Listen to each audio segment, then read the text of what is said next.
Seemingly by the day, more and more Republicans coming out against President Trump. And now he's becoming a factor in a regional race, the race for Westchester County Executive. We're going to show you how Republican incumbent Rob Astorino is dealing with the Trump factor. Also, Suffolk County District Attorney Thomas Spota has just been indicted, that in the same scandal that brought down the chief of police. Our legal panel will join us to take a look at that and other top stories. Then teenagers, one as young as 15, now facing possible life in prison after throwing rocks off an overpass and killing an innocent driver.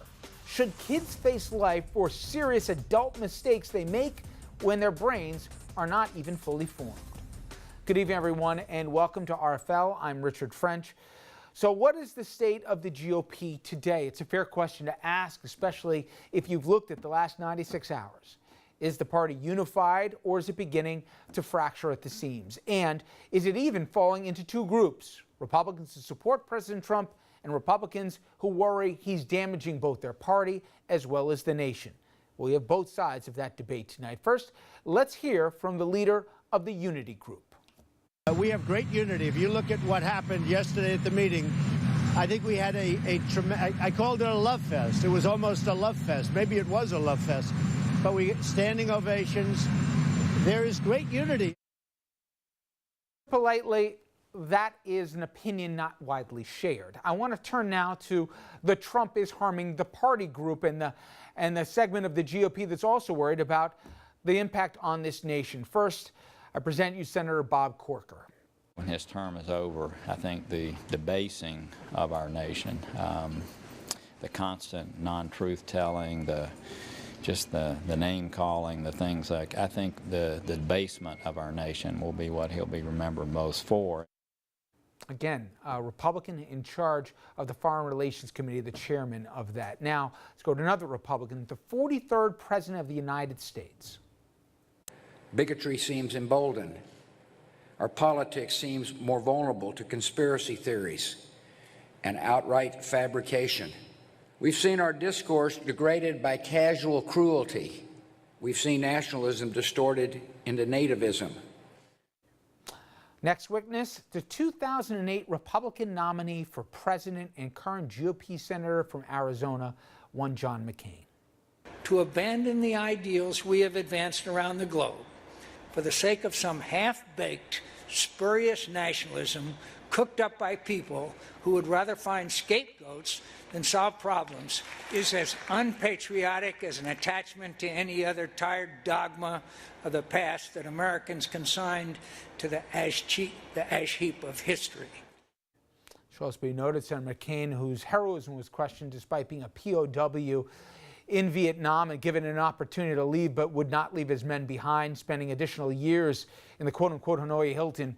He also referenced the issue of Donald Trump not remembering which foot it was that kept him from serving in Vietnam. But I continue. Staying with Arizona, the junior senator from Arizona who just announced he will be leaving at the end of his term, one Senator Jeff Flake. We must stop pretending that the degradation of our politics and the conduct of some in our executive branch are normal. They are not normal. And when such behavior emanates from the top of our government, it is something else. It is dangerous to a democracy. If you sit back for a second and think about it, all national Republicans, all stunningly saying the biggest threat to our nation right now is our own president, fellow Republican, the commander-in-chief. Now, that question has also made its way from the national level to politics right here in our region. It is the election season. Support for President Trump, it came up in the debate that we had last night for Westchester County Executive. Friend of the show, Iona Professor Jeannie Zaino, she asked the Republican incumbent about the president, and it was a debate that we hosted last night. As the leading Republican in Westchester County, what are your views about the Trump administration specifically? You know, look, when George Bush was president, I didn't agree with everything he said or did, certainly with Barack Obama, everything he said or did, and the same with President Trump. I don't agree with everything he said or did. If Donald Trump offered a campaign with you, you know, this week, would you do it? I wouldn't do that with anybody because I'm me, and I've got an 8-year record, and what we do in Westchester speaks for itself. All right, I'll give him points, a clever answer, but maybe not a complete one. That was just one of the questions that we were left with the day after the debate, as some new developments made the specter of Donald Trump loom even larger over the race in the county of Westchester. Let me bring in senior political correspondent Andrew Whitman, who was on that same panel with me last night. And we'll get to that new development in just a minute, Rich, but I caught up with Rob Astorino this morning and asked him again about Trump's comments, especially in light of that speech from Senator Jeff Flake yesterday. And again, Astorino tiptoed through his response. When he speaks on things I disagree with, I speak out. But you know what? My job is not to speak every day on what the president says or doesn't say. And Astorino essentially punted when it came to Senator Flake's comments, responding only by saying that he's not running in Arizona. But this morning brought a new Trump-related headache for Astorino. Politico reporting this morning that conservative mega donor Robert Mercer just put $1 million into a super PAC aimed at helping Astorino and attacking his opponent, State Senator George Latimer. Super PACs are separate from campaigns and by law cannot formally work together, though the lines between super PACs and campaigns are often rather blurred. This after Mercer gave $1.5 million to a pro-Astorino super PAC during the 2014 gubernatorial race. Mercer is a massive donor to far-right political causes and a lightning rod for Democrats. The Westchester resident gave more than $22 million to Republicans last year, including President Trump's campaign. And he was so influential that his daughter Rebecca got a prominent position in the Trump transition team and was reportedly behind the move to oust Chris Christie as transition chairman, replacing him with Mike Pence. Also, Mercer is a major investor in Breitbart Media. Mercer is notoriously media shy, but according to reports, he holds some controversial, borderline offensive positions, including that the Civil Rights Act was a mistake, that African Americans were better off economically before the Civil Rights Movement, and that there are no white racists in America today, only black racists. While Breitbart, which has billed itself as the platform for the alt-right, has used Mercer's money to publish stories defending the white supremacist rally in Charlottesville, defended the Confederate flag, and traded in misogyny, writing at one point that birth control makes women unattractive and crazy. Given those quotes and the $1 million support for Astorino, I asked Astorino about Robert Mercer and gave Astorino a chance to distance himself. He declined. Would you care to distance or disavow yourself of Mr. Mercer? What do I care what they do? I mean, anyone can support anybody, and that's what America is all about. I was just as surprised to see it as anyone else, so it makes no difference. You're comfortable with it? A man who has said reportedly that the Civil Rights Act was a mistake, that African Americans better off financially before the Civil Rights Movement, no white racists in America today, only black racists? Well, nice try, but those things I don't agree with. You talked about groups on the left, but they're not donating money to your campaign or in support of your campaign. Robert Mercer is. You're comfortable with that support given his position? People can give to whomever they want, and they could give to outside groups, which is what they're doing. As for Astorino's opponent, State Senator George Latimer, he's not buying Astorino's argument that Mercer donating to a pro-Astorino super PAC is any different than a donation to Astorino himself. And he told me that Mercer's money is just another point showing that Astorino is tied to Donald Trump on policy.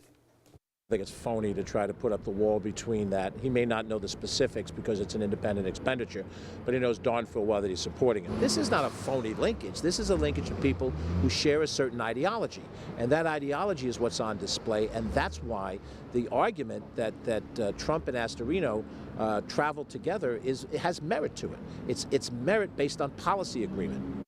Rich? You know, I'm going to give Rob Astorino the benefit of the doubt that he doesn't espouse or share the views that Mercer apparently is propagating, and certainly that you see on Breitbart often. But there are choices politicians have to make as to who to accept money from, who to return donations from, and who to distance themselves. You gave him a clear opportunity to say, I don't believe in that, I don't share that view. He said that, but he wouldn't go so far as to say, that's where this donor is. And let's be clear, $1 million with 2 weeks left to go in a campaign for a county executive race? County level race, yeah. That's a hugely substantial thing. Not an easy thing to walk away from, but there is a choice. It's not like, I didn't write the check, so I have no responsibility. Yeah, I mean, for comparison's sake, how many Republicans did we hear complaining about Democrats who received money from Harvey Weinstein? Now, that was direct donations to their campaigns, and, well, where's the condemnation and where's the returning of the money? You know, this is pretty offensive stuff that's coming from Mercer, and certainly Breitbart is, would not be categorized as an inoffensive political website. And at no point did Astorino make any notion of saying, I reject what he's saying, I reject that money. I would like him to stop donating that money. I don't want him doing this on my behalf. And let's talk try to give him politically as to why. Donald Trump is still popular with the Republican base. He polls nationally very well. 2-to-1 registration maybe is the Democratic margin in Westchester County, but among Republicans who Rob needs to turn out, and as does any Republican running, you don't want to tweak the Republican or in this case, President Trump. But it's a tough dance to kind of navigate right now, because if David Duke wrote the check, for example, you wouldn't accept that one. Yeah, look, we don't have a detailed breakdown, but it doesn't strike me that Republicans in Westchester County are necessarily Trumpian Republicans. I think there's a lot more institutional Republicans than there are Donald Trump fans, but there are concerns. The first concern is, not wanting to offend those Republicans who do like Donald Trump. The second is the money spigot. And when you're 2 weeks away from an election, you need as many guns firing in your direction as you possibly can. Robert Mercer's $1 million goes a long way, and there's probably more where that came from if it's needed.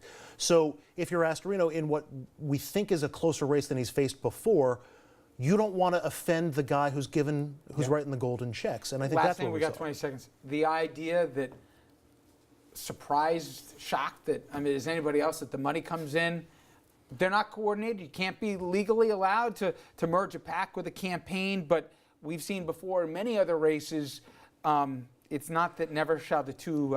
Ask any political operative whether super PACs working for the other guys are affiliated or have any connection with the other opponents. You'll get a wink and a nod. They won't admit it on their own side, but it happens. This will have a major impact in the next couple of weeks. We'll continue to cover it. Andrew, thank you. Coming up next, I'll bring in a panel of attorneys to take a look at some major legal stories, starting with the scandal in Suffolk, a major development today. The chief of police, as you know, behind bars. Now the DA has been indicted. It's all over the same case involving conspiracy, obstruction of justice, and even civil rights violations. We're going to get into all the dirty details right after this.